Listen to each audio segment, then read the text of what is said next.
Here with me this week is my friend and colleague, Mike Mattos. Mike began his career as a secondary history teacher. He has been a principal of an elementary school and a middle school, and both of those schools have been recognized as model professional learning communities.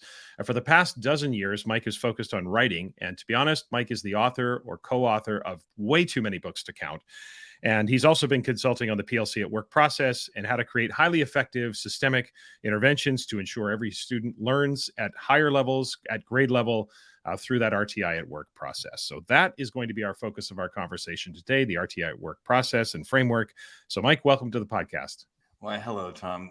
Honored, truly honored to be here. I enjoy your podcast. It's one of my favorites. So when you shot me an email saying would like you be on, I thought, woohoo! I made the Oscars of educational podcasts. Yes, yes. So man, Tom, thank you so much. Looking forward to chatting with you. Fantastic. Yeah, I hope the check has arrived by now for that little plug there. But in all seriousness, I do appreciate it. You know, it's interesting because like so many connections in the 21st century, you and I have run in similar circles. We have mutual friends. We've been connected online for many years. Yep. But we met for the first time face to face this past February at the PLC Summit in Phoenix. And it just reminds me of no matter how much you're connected online, how important those face to face connections are. So I really, really was thrilled to finally get a chance to meet you face to face and thrilled to have you on the podcast. So I did mention you started your career as a history teacher. You've been a principal, but maybe, Mike, just give us a little bit more of a view of the arc of your career and kind of what led you to this place now where you are this prolific author, globally recognized speaker. You are this force in education. Give us a sense of the resume or the highlights of your career. You're very kind saying that, Tom. I like many future educators, you reach that point, some point early in your life, hopefully, where you find your passion. For me, I went off to college. I thought I would be an architect at first, or my dad owned an insurance agency, and I thought I might go back to my hometown and take over dad's business. But sophomore year of college, the college had a 2-1-2 schedule where between semesters you had an interim class, and for 1 month you took one class, and that was it.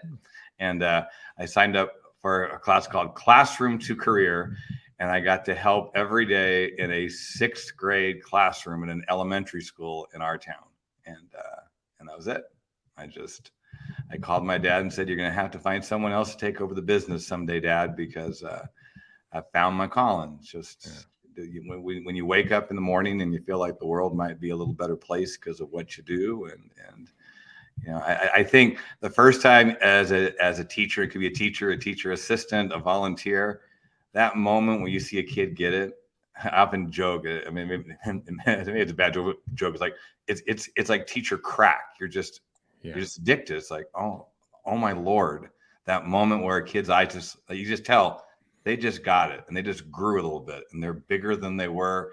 And what they just learned, they will carry on for the rest of their life. And it's not just what they learn, that confidence all of a sudden of, I can do that. It's like, So I proudly say the biggest chunk of my career as a classroom teacher, I thought I would never leave the classroom. My bride is a fellow teacher. We taught side by side in classrooms for 9 years at Moore Middle School in Redlands, California, Redlands Unified. It was, I thought I'd never leave the classroom. Yeah. And I did. I got a master's degree in admin just for a raise, nothing more. You go up the pay scale, and and so I thought, okay, I need to get a master's so I can make more money. And I got it in educational leadership, and never planned to use it. Had admin tell me, Mike, you make a great administrator someday. I'm like, I'll never go to the dark side. No, I won't do it. And honestly, I left the classroom for another raise. My wife and I's daughter, her name is Laurel. We have an only child. She was going from elementary school to middle school. And my wife and I taught middle school. It's funny how parents often think if a spouse can stay home, they should stay home during those early years. No, they don't get in trouble then. Kids can get in trouble later in life when they're old enough to make poor choices. Not that our daughter was. Yeah. But long story short, my wife and I said, hey, it'd be really cool if one of us can stay home. And so, and not full time, because we're teachers, we can't afford that, but part time. So I said, if I became an administrator, I would get enough of a pay raise for that you could go and teach 4 periods a day instead of 6. You'd be home when our daughter left in the morning when she got back. So I joined admin for that noble reason. And was very fortunate. Served with a few outstanding principals, and became an assistant principal. 2 years later, a principal. And then the thing that changed the arc of my life as an educator, and honestly as a person, is I was required by a new soup as a first-year principal to go hear this guy named Rick DeFore talk about professional learning communities. And I'd never heard of Rick DeFore, and I never heard of PLCs. Didn't know the difference between a PLC and a BLT. And I had, like most educators, I'd gone through the "this too shall pass" of leaders. I never had a soup for more than about 2 years my whole career at that point. So I thought, okay, I'll learn the new soups thing that will play the game for a couple of years. And within an hour of that training, I was hooked. Not because Rick was a silver-tongued devil. It just made sense. There are things I think as educators we intuitively know would serve kids better.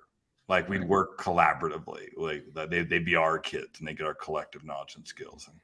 And you need to embed some extra help during the school day when you got the kids there to actually make sure they get what they need. And there are some standards that are more important than others. And one thing I didn't know, unfortunately, back then, Tom, was the power of formative assessment. I've heard you tell your story about that as a teacher. It's like, not that.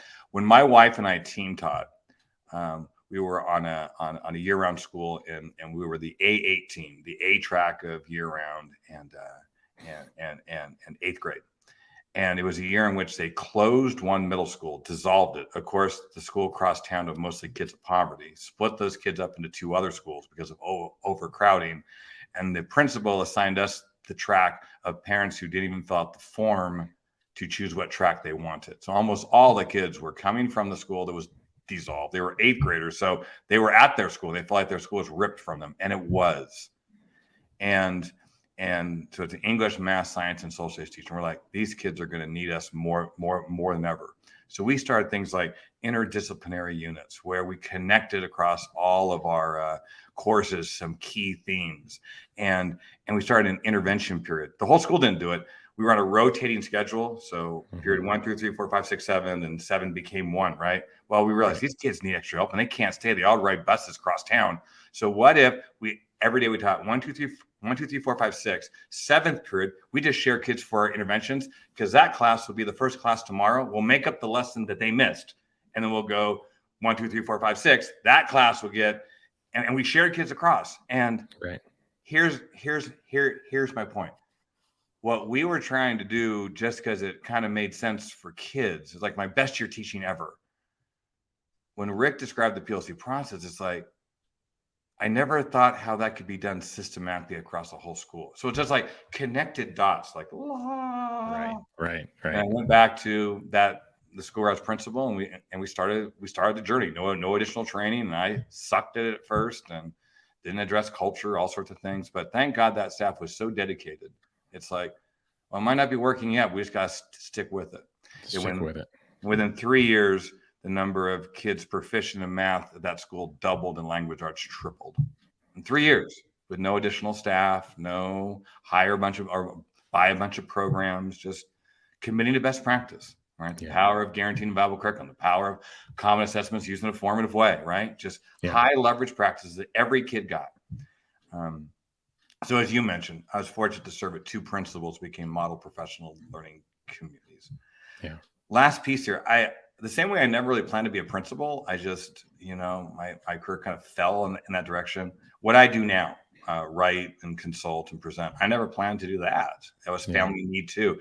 I left sight because my daughter was going off to college and she was accepted at Brown University, and we live in California, and that's cross country. We're like, how can we support our daughter? How could I be a back to school night, or not back to school night, parent weekend, when it's cross country and my wife's a teacher and I'm a principal? We won't leave our own schools for that.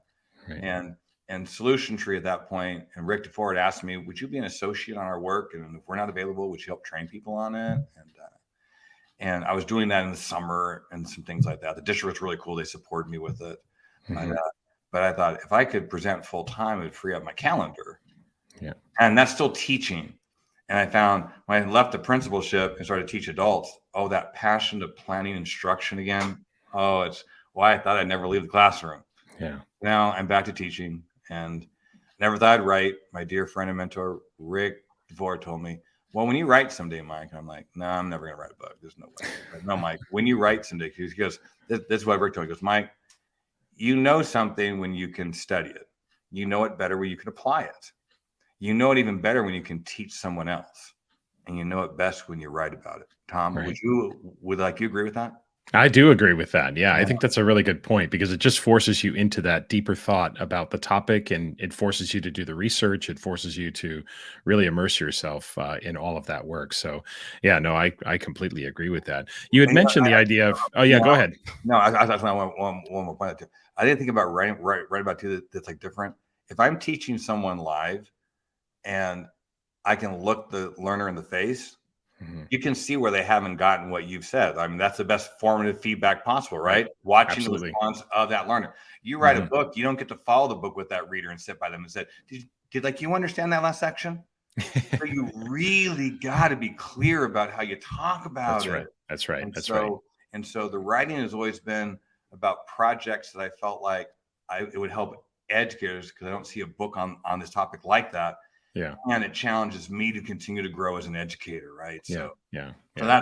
that's how I fell into where I'm at now. Yeah, fantastic. I think, it's funny. I think so many of us who do this work share kind of similar stories about how it wasn't the grand plan, but things just kind of fell into place. Things open up. You happen to meet the right person, you go to the right training, the right idea sort of resonates with you. That really does happen to a lot of folks who end up, leaving the classroom, leaving the school, doing this work full time for sure. I was going to mention earlier, you talked about common sense, and it's so interesting how sometimes we almost overthink things. It's just common sense that we collaborate and we work together. No one in any school has all of the answers, but collectively we do. We have the answers, and we have the opportunity to create those systems Totally for agree. our students. And I did also appreciate the little flex there with Brown University. That was well played there, Mike. Yeah, yeah, that's For your daughter. Yeah. I like barely made it into Yeah. college, and my daughter. I mean, you always want the next Yeah. generation to be Of better than course. you. Of course. Yeah. Oh, No, oh, fantastic. oh I'm my just teasing lord, you. my daughter's Wh- brilliant. what a great accomplishment for her. Okay, so let's start with the RTI at work model, and I think when folks first encounter the RTI model, the very first question that I tend to hear a lot, and as people interact with it, because I do talk about the model tangentially in terms of when I talk about student accountability and all of that sort of work. But the question is, why is the pyramid upside down? That's the question that I often hear from people. I think folks are used to the pyramid or the triangle being sort of pointing upwards, and this triangle, why is the triangle upside down? Why did you go with that kind of model, Mike? Yeah, so in our RTI at work approach, why is our visual of RTI, the Yeah. traditional pyramid, is inverted? Exactly Right. right. Right. Now, when we think about that pyramid, it's just a graphic organizer. That's Right. all it is. It's a visual to capture thinking, like a Venn diagram. Venn diagram is very powerful to help kids think about compare and contrast, but they got to understand the thinking behind it. If not, it's just interlocking circles. Well, I honestly feel that traditional RTI pyramid is a blessing and a curse. Blessing, if you interpret it properly, Mhm.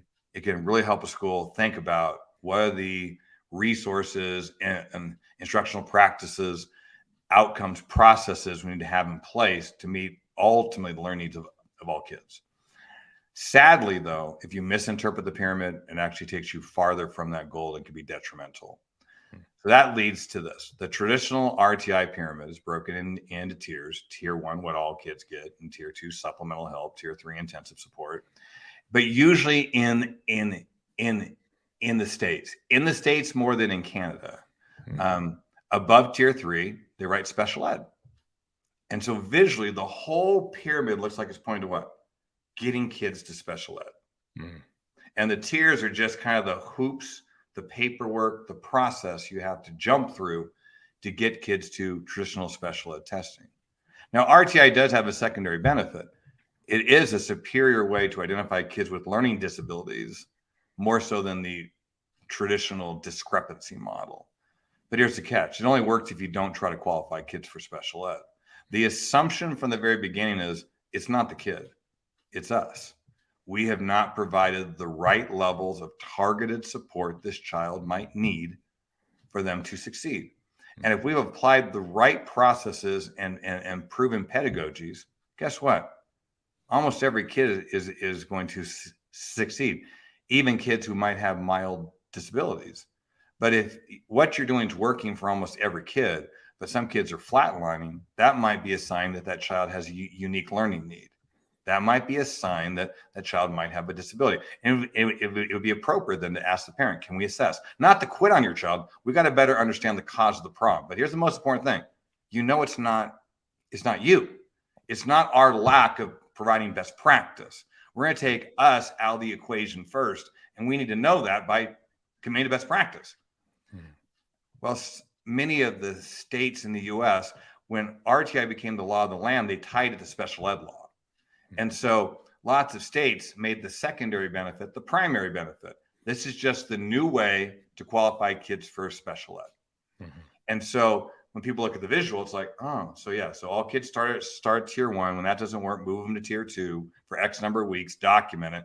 Now test them for special ed. No, we got to try tier 3, document it. Now we can test them. And traditional special ed services, both in the States and in Canada, do you see those kids growing in leaps and bounds? We got 50 years of special ed has not worked. Yeah. You know, and in fact, it's been detrimental to most kids. If you look at the stats in the US, it's horrific. Not because of the efforts of special ed teachers. They're not the problem. Special ed in the States was never started to help kids learn. It was a civil rights law to allow special needs kids to attend school at all. So I often say this, if you see RTI as a new way to put kids in special ed, what magical thing do you think is going to happen when they get there? Because what's happening to the kids right now in SPED? Right. So here's the concept. We wanted to challenge the traditional thinking of the pyramid point to special ed. So we thought, if we don't visually change the look, then how do you have someone go, I got to think about that differently? So we thought the pyramid shouldn't be pointed to special ed. We should flip it, and you're really pointing on each kid. You start with what all kids need to succeed, to what supplemental supports these kids need, to finally what this kid needs in our school to succeed. But the whole time you're drilling deeper into the individual kids and needs of kids, instead of the whole goal is, can I test them now? Okay, can I test them now? Yeah. Okay. We filled out that document. Can we test them now? Yeah. No, that's not the thinking. So that's why our pyramid is inverted. I think the point is well taken, that when you change the visual, you really do cause people to say, okay, that's different than what I'm used to seeing. And therefore it causes that thinking, because I could see that misinterpretation for sure. I know that's not the intent of the original sort of MTSS, PBIS, RTI pyramid, but that can be the misinterpretation for sure, as this is just a process. The way I process the student until they qualify for supplemental funding. And you're right about special education in the sense that, so often it becomes a one-way door, and there's just no way out of that. And it's very alluring for schools because of supplemental funding and all that's associated with that. So I could see the idea. And I think it's just a question that people often wonder, is like, why is the pyramid upside down? And so I appreciate the fact that it's about causing me to rethink the entire framework itself. Yeah. Now, we know a school does not have to be a professional learning community to implement an RTI continuum. Those two things do not have to be in place. But of course, from your perspective and from my perspective, there is great advantage to being a professional learning community as you implement an RTI framework. So connect those dots for us. What's the advantage of the professional learning community and its connection to the RTI at Work model? You bet. If you look, let's back up here. We as educators should be committed to best practice. When a preponderance of evidence and research in the field says there's a better way to do something, then gosh darn it, we have a professional and moral obligation to commit to it. We know at every school, some kids are going to need some extra help. So if we're going to intervene and look at traditional special ed, we're not getting the results from that, then it's like, okay, what would be the proven practices? Well, John had did a meta-analysis of the dependable research on RTI, 1.29 standard deviation growth in a single school year. That's 2 to 3 years growth in a year. Mm-hmm. So I frame your great question that way for this reason. So then if people say, well, then we should commit to RTI, it's proven to work. Yeah, it's proven to work if you do it right. Like the power of formative assessments. I'm talking here with one of the global gurus in assessment and in grading. People can say we do formative assessment, and yet we like you agree, not in name only does that mean you're doing formative assessment. Exactly. But there's a quality of practice, and formative assessment is one of the most powerful interventions we know of when kids get targeted feedback on where they're at towards a learning goal, right? Yeah. But that only matters with the quality of the feedback, and are your grading practices aligned to those outcomes too? Right? There's a whole list of things where it's like, oh, well, we gave a test mid-unit. That's formative. No, right. That can be just as summative as anything else, right? Exactly. So the way we say this, it's not just you commit to the right work, you got to do the right work right. So I would contend this. I don't think you can do RTI or MTSS, a multi-tier system of support, well, unless you function as a professional learning community. Yeah, you're right. There is no law that says you must be a PLC to do RTI. But if you are committed to doing it right, if you want to leverage the power of the process, and why, and so why do we say that? One, would you agree, if we're going to collectively respond when kids don't learn, then we've got to work collaboratively. There's got to be embedded time in our contractual week to get the right people around the table to be able to discuss what kids need and to take collective responsibility. So there's got to be some collaborative school-wide structure. Well, the PLC is what? The very purpose or definition of it is educators working collaboratively to ensure all kids learn at high levels. The whole reason why we collaborate is to ensure that kids learn. Right. 4 critical questions drive the PLC process when we collaborate. What do we want kids to learn? How do you know if they've learned it? How do you respond when kids don't learn? How do you respond when kids do? That third question, how do we respond when kids don't learn? We, not me and my class, we. That's the RTI question. Answer me this. Can you answer question 3 if you haven't answered question 1 and 2? We don't have agreement amongst teachers who teach a particular course or grade what kids have to learn in the first place. Because you can't intervene on everything. And if teachers who teach the same course, the same grade, don't agree upon what the most essential curriculum is, or the scope and sequence of when to teach it, how do you share kids for interventions? Can't. So you got to create that, as Marzano would say, a guaranteed and viable curriculum. The PLC process, Marzano validates, he says, if you don't, to create a guaranteed and viable curriculum, if you don't get down to the teacher level having input into that process, you don't have a guaranteed and viable. So the PLC process is getting down to the team level on a site. What's most important for kids to learn, right? How do you know kids have learned it? That is the formative and common assessment question. And Tom, I'm going to toss the question to you now. Do you think you could do interventions well if you do not both formatively and at times collectively assess students around essential learning targets? No, of course not. You know, all the interventions are based on assessment evidence, and that's why, assessment really does drive those 4 questions, because the first 2 are assessment questions, the second 2 are responding to assessment evidence questions. And so the assessment piece is critical for us to have those conversations about next steps for each and every learner. Totally. And by the way, audience, I'm going to quick tangent here. Tom was so nice. He said we got to meet in person recently. I got to meet him in person by watching him present. You are an exceptional educator. Oh, thank you. You talked about PLCs and RTI better than I could talk about it. The way you talked about the way the assessment is the thread that goes across. Oh, thank you, Mike. I appreciate that. I'm seriously phenomenal. So that being said, in the States, when they made RTI the law of the land, schools started to jump in straight into, then how do we intervene? Let's make an intervention period. Let's start to buy programs to help kids intervene.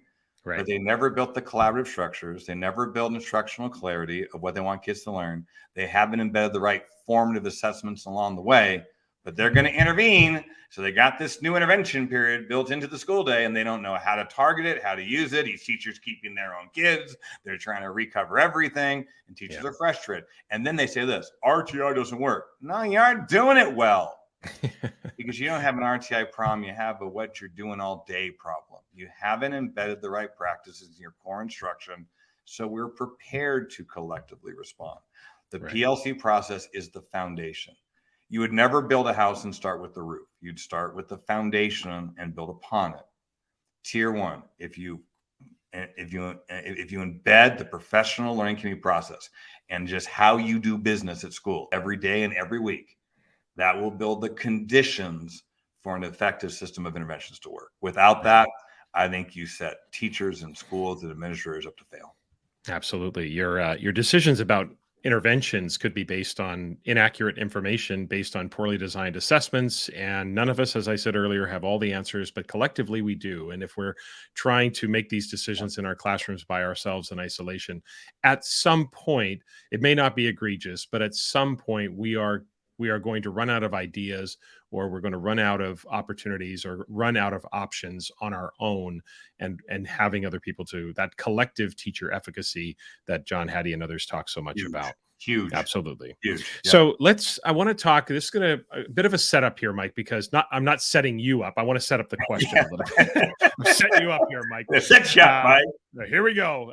Unexpected. I'm ready. I want to talk for a moment about tier 2, because I would be of the mindset that tier 2 is actually the key to an effective and efficient 3-tiered continuum, because it can be the one that eludes early adopters kind of in this way. And like I said, bear with me on this. I want to set this up a little bit. Sure. So most understand the importance of tier 1, right? We've got to have effective class-wide or school-wide instruction around behavior or academics, the effective teaching practices, assessment practices, all the things that we invest in. And I think most understand that at some point, we're going to get to a place where we're going to have to personalize for the individual learner. We're going to have to give intensive supports unique to that learner to help them reach proficiency. But I often see schools mistakenly jump from tier 1 to tier 3, and they kind of skip over tier 2. They rush right to that individualized support. So first, I guess the one question I would ask, do you agree with my assertion about tier 2?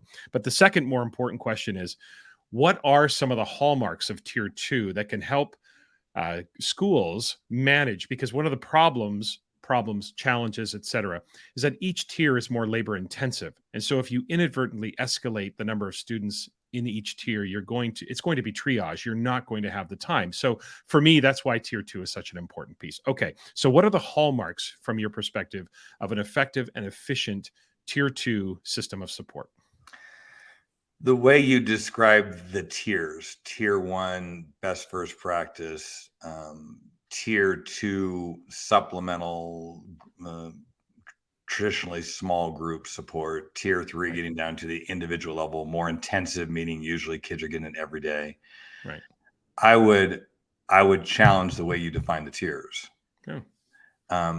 Even though the way you described it is, I think, exactly the way most traditional research descriptions of the tiers, the way you talked about there is the way most people would interpret it.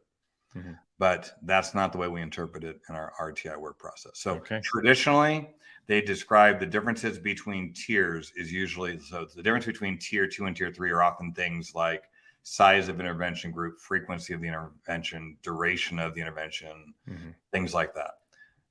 In our RTI work approach, we disagree. We believe the tiers are different learning outcomes. So not uncommon for people to say the key to tier 1 is effective first teaching.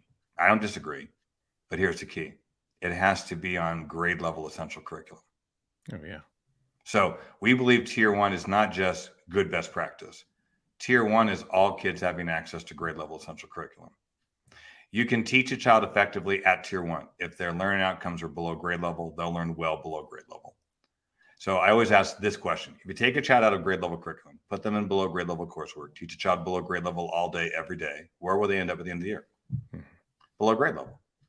I mean, where'd you think they were going to end up? So those kids never catch up because we replace access to grade level or post-secondary curriculum We replace it with remedial coursework and justify it as we're teaching them to their level. Well, that's just ability grouping or tracking, right? So Hattie says ability grouping, meta-analysis, a 0.12 practice. Kids grow 0.1 by not even attending school. And he goes, that's for all kids. For the kids in the lowest track, he says it's profoundly negative impact because you trap them below grade level. So what we're saying is this: tier 1, yes, we want best first teaching, but it's all kids having access to grade level essential curriculum. The things we've identified through PLC question 1, all kids must learn this year to be ready for next year. That then leads to tier 2. Is tier 2 small group instruction? No. The defining characteristic of tier 2 is extra time and support to master grade level essential curriculum. Can we agree, for every teacher, I don't care how effective you are, you'll reach a point where you've taught something in your initial core instruction, a unit of study, let's say. You reach a point where you assess kids, end of unit assessment. Most kids can do it. That means you got to move on to your next unit, your next topic. You can't wait for every kid to master something before you move forward. You never move forward. And that's not fair to kids who have mastered the curriculum. But what if you taught a learning outcome, an essential standard, a power standard, priority standard, whatever name you want to call it? Something that your colleagues agreed, every kid's got to get that for success next year or next course forward. Then there must be additional time and support within the school day, because the kid might not learn it by the end of the unit. That's okay. They got to learn it by the end of the year. Yeah.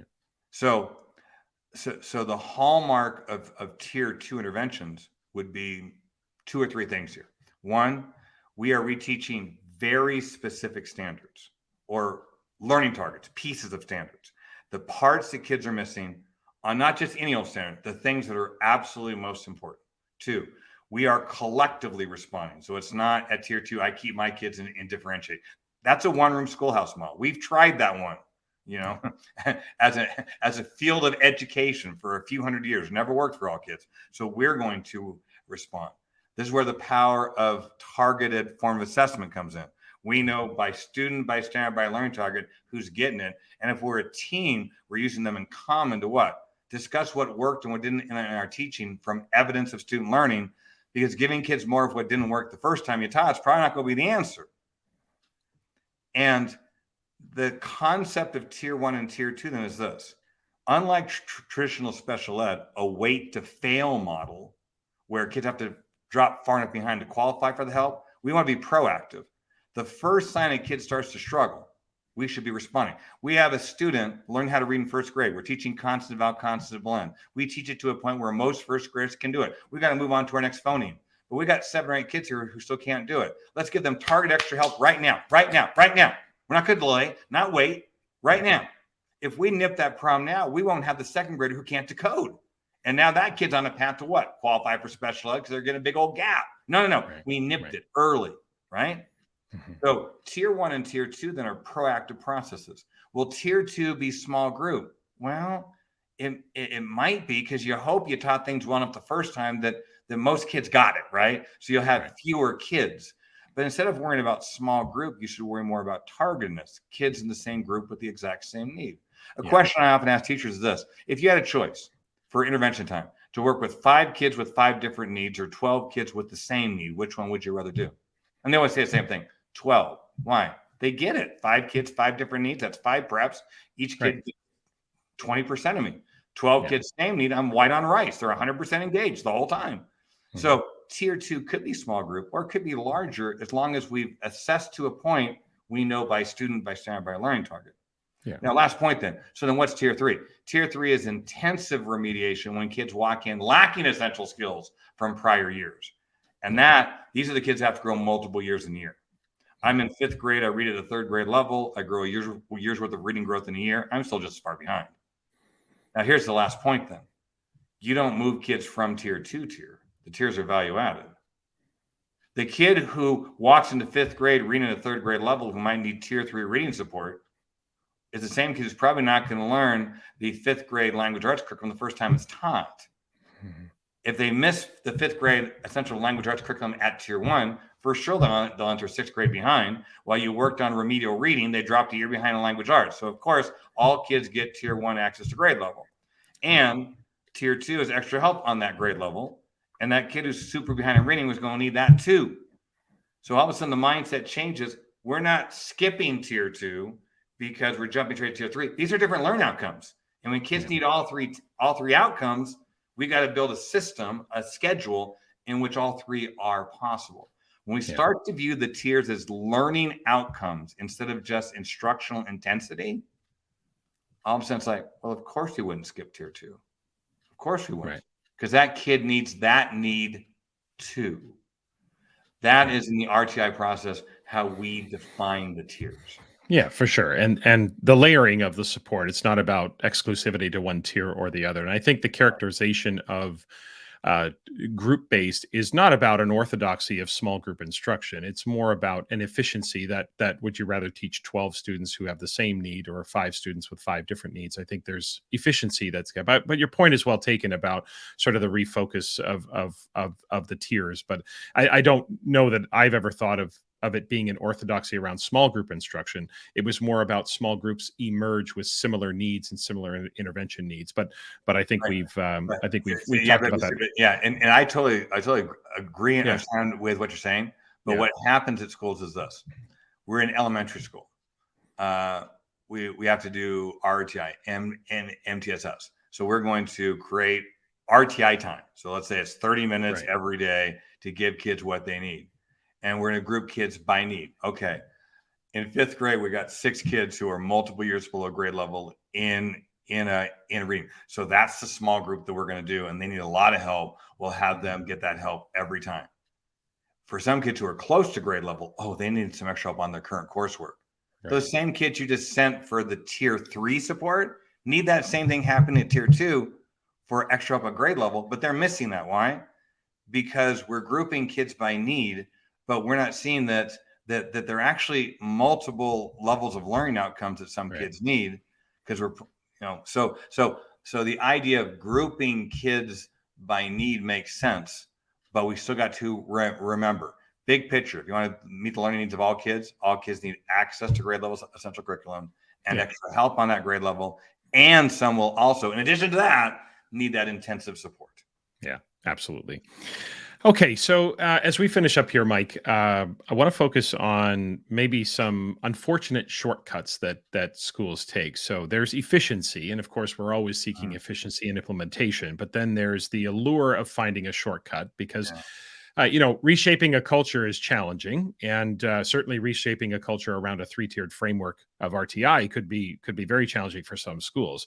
So the allure, of course, is when you think you've found the secret sauce, you sort of take these shortcuts. But those so-called shortcuts will often backfire for schools as they try to implement long term. So from your perspective, when it comes to RTI and the RTI at work model, what are some of those alluring shortcuts that we need to avoid if we're going to implement RTI at work with a level of fidelity? I'll tie it to right now, coming off of this pandemic. I'm extremely pleased in the states that our governmental leaders at the state and federal level understand that kids have been impacted by this pandemic. We have more kids with holes than ever before, and they have committed to a significant amount of supplemental funding to help schools. I think that's phenomenal. Often public education gets a short stick sometimes when it comes to the resources that would be most beneficial. That leads to the shortcuts. My fear right now is people are going to try to buy their way out of doing the right work. So that's it. Instead of changing the structure of what we do all day to work collaboratively and to get clarity on what we want kids to learn, and investing in teaching and applying best assessment practices, it'll be this. Okay, we got struggling readers. So what program can we buy out there? A program in a box that we can throw kids into.